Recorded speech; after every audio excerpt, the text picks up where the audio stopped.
Bonjour amis modélistes, donc aujourd'hui on va continuer la présentation des numéros que j'ai reçus de la 241 P16 d'Altaïa. J'ai reçu les numéros 30 à 35, donc je vais vous les présenter sur cette vidéo. Et demain je vais refaire une autre vidéo où on va commencer le montage de la machine, parce que je vais vous expliquer à la fin de la vidéo pourquoi je vais le commencer demain et pourquoi je vais monter les 35 premiers numéros.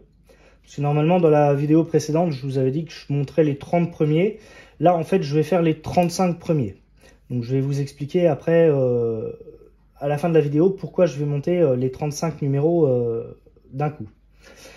Donc on commence la présentation. Donc la petite reliure pour ranger les petits fascicules qui sont ici. Donc j'ai collé le petit numéro qui est fourni avec Altaïa là. Sur le premier j'ai mis 1, là j'ai mis 2, puis après je vais mettre 3, 4, 5, 6 comme c'est fourni dedans.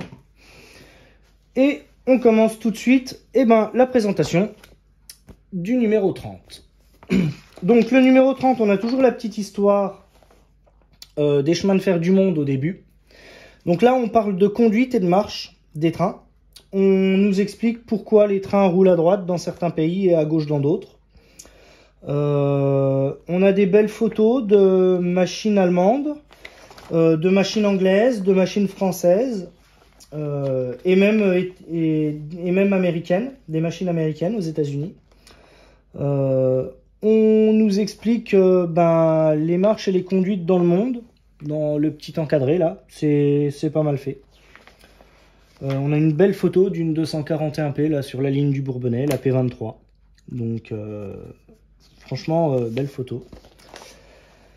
Donc pas bien fait. Il nous parle aussi des signaux et des dangers dans les différents pays. Donc c'est assez bien décrit. Après on parle de la conduite des 241P. Les 241P sont des machines compound avec 4 cylindres, double expansion, assez complexe à la conduite par rapport à d'autres machines. Là on nous explique la différence entre une double et une simple expansion, et c'est assez bien expliqué. Et après on continue le montage d'ailleurs de la 241P avec la partie droite du tablier. Donc les éléments de relevage, les arbres de relevage et tout ça. Donc bien expliqué, assez clair je pense. Et à la fin comme toujours la petite vue d'ensemble avec tous les éléments terminés et montés qui prendra place sur la machine. Donc le numéro 30, le voici. Donc on a la partie du tablier avec tous les éléments, les visseries et tout ça. Donc voilà pour le numéro 30. Le numéro 31. Alors, numéro 31. L'âge d'or du grouping. On va parler du réseau ferré britannique de 1920 jusqu'à la Seconde Guerre mondiale. Donc voilà. Avec les emblématiques pacifiques du LMS, dites les Duchesses, une 220 série 1000, une carte des chemins de fer britanniques en 1948, avec les limitations des régions, les différentes délimitations des régions. Donc c'est assez intéressant. Après, on passe sur nos machines. Les machines à vapeur ont un foyer. La chaudière d'une locomotive comprend d'abord un foyer où brûle le combustible. Et il nous explique ce qu'est le foyer, son rôle et ce qui procure comme puissance à la machine. Avec une photo d'un foyer, d'un haut de foyer avec les deux soupapes d'une Pacific Nord Chaplon. Ici. Donc voilà. Et on continue le montage avec le graisseur cette fois. Donc le graisseur Nathan qui va se trouver sur le tablier. Sur une 241p, il y en a un de chaque côté, un à droite, un à gauche. Donc il y a 2 graisseurs sur le tablier. Donc l'endroit où il va avec l'axe de relevage et tout ça. Le mouvement de renvoi d'angle. Et le schéma une fois les pièces montées et terminé. Donc voilà. Donc le numéro 31 se présente comme ça. Le graisseur, petite pièce qui est ici, qui a l'air en plastique. Cette pièce-là, le renvoi d'angle là, a l'air en métal parce qu'elle a l'air assez dure. Bon. Après les autres ont l'air d'être en plastique, donc ça va être à monter avec grande parcimonie pour éviter de casser les pièces en plastique.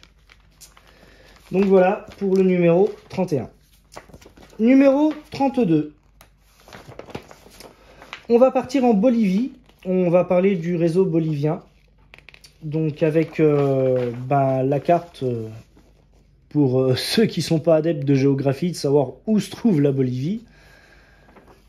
Et sur la page suivante, on a un schéma de la ligne de La Paz à Huangas, je ne sais pas si ça se dit comme ça. Une photo d'une petite machine à vapeur à double système crémaillère bolivienne. C'est assez sympa. Voilà, le petit graphique de la ligne avec les déclivités. Donc les altitudes de la ligne, le point haut, le point bas, après comment elle a été électrifiée, sous quelle tension. Franchement, bien fait. Après, on va passer aux tubes. Nos tubes qui équipent nos chaudières de machines à vapeur et qui occupent beaucoup de place dans cette chaudière. On a 2 photos de malheureuses explosions de chaudières qui malheureusement sont arrivées. Très peu, mais c'est quand même arrivé. Donc on nous explique le rôle des tubes dans la chaudière et ce que ça procure en puissance. On continue le montage avec les supports de rehausse de tablier, les biellettes, les tirants et les marchepieds. Donc voilà. Donc ça c'est ce qui va être sous le tablier qui va être lié au graisseur et après à la distribution de la machine, à l'avant. Et on a toujours la vue d'ensemble des pièces montées sur le châssis. Donc là c'est le tablier qui va se trouver à droite de la machine et celui-là c'est le tablier qui va être à gauche de la machine. Donc le numéro 32, petit numéro, donc avec voilà les pièces qui sont principalement en plastique et qui ont l'air un petit peu tordues là pour celle-ci. Donc on va y aller doucement lors du montage, hein. On va essayer de ne pas faire de casse. Le numéro 33, on va partir au Pérou. Chemin de fer du Pérou. 2500 km de long et sur une largeur de 30 à 130 km quand même. Donc avec les cartes, toujours les fameuses cartes qui sont vachement bien faites.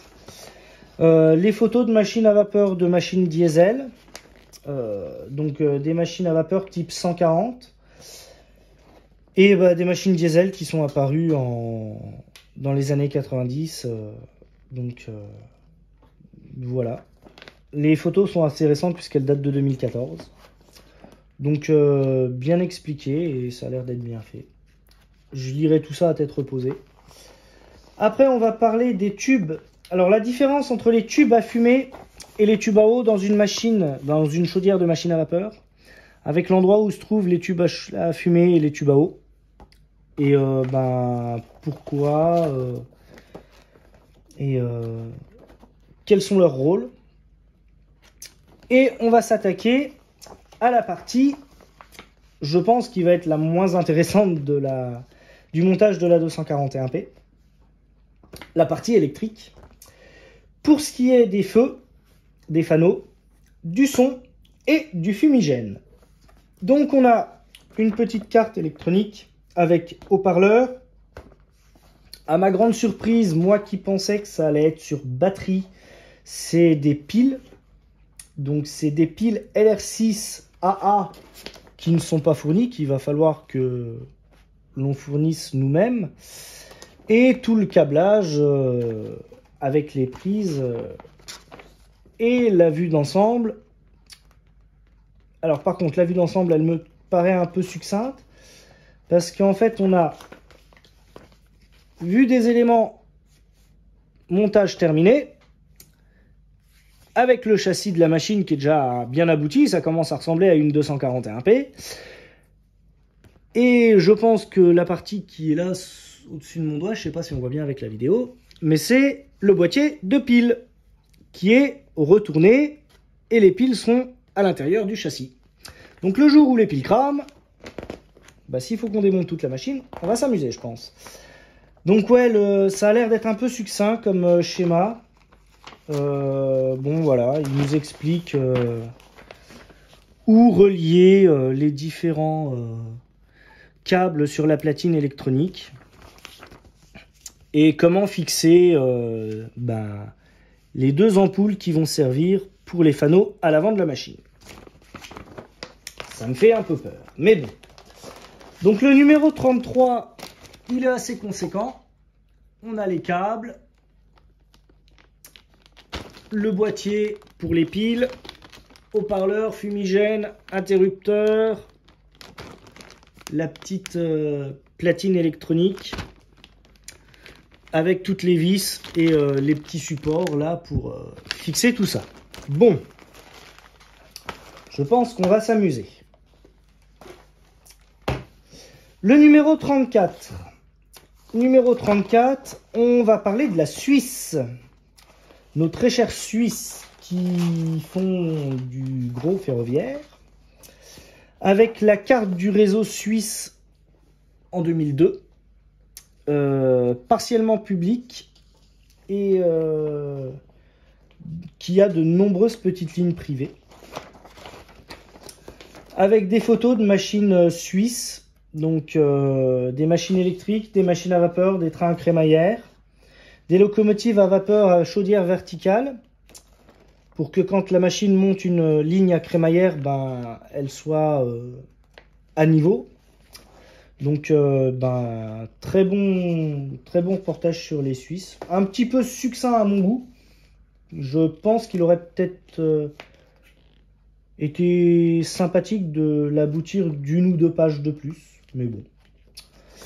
Après, on n'a pas de fiche historique comme dans les autres numéros. On passe directement au montage, là.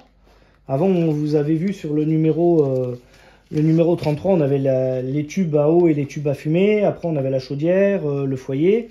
Donc là, on n'a rien. On a directement le montage. Donc là, on va monter donc tout ce qui est traverse de tamponnement à l'avant de la machine, le tablier avant et les fanaux et le support de chaudière.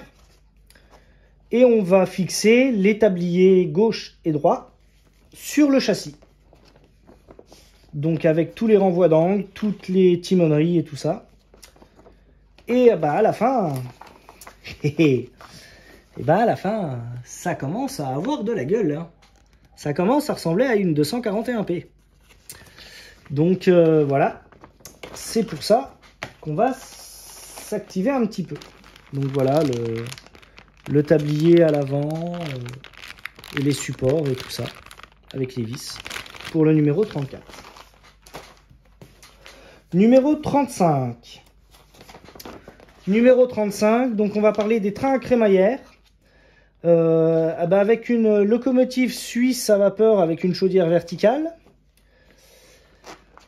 On va avoir le système de fonctionnement expliqué d'une crémaillère. Système Strub suisse pour les lignes d'écartement du 800 mm. Avec une photo d'une machine suisse à crémaillère type 021. C'est bien fait. On nous explique les problèmes de traction que ça peut engendrer, les bienfaits de la traction aussi que ça peut engendrer, les crémaillères. Après, on a le petit bordereau historique sur les bâtisseurs de ligne.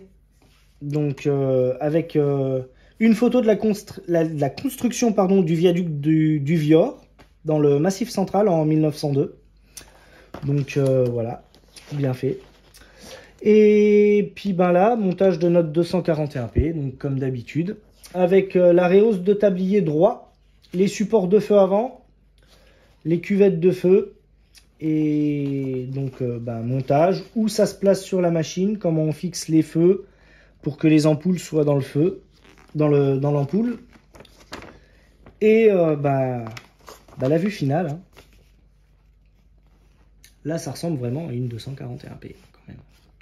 Donc c'est pour ça que là, ça me donne bien envie de la monter et de monter les 35 numéros directs. Donc, chose que je vais faire. Donc voilà, le numéro 35, donc pour finir, la partie donc, droite du tablier, avec le fanau, et qui va avoir sa petite ampoule pour avoir l'éclairage. Donc voilà. Je vais faire un petit plus, un petit bonus. Donc, je vais vous montrer ici, voilà un coupon de rail à l'échelle HO, 1/87e, donc l'échelle que je pratique. J'ai pas attendu d'avoir celui qui va être fourni par Altaïa. J'en ai donc acheté un au magasin de modélisme qui est à côté de chez moi. Donc voilà un coupon de rail à l'échelle 1. Donc 1/32e, donc l'échelle de la 241p d'Altaïa. Alors la comparaison avec l'échelle HO, elle est flagrante. Elle est quand même vachement balèze.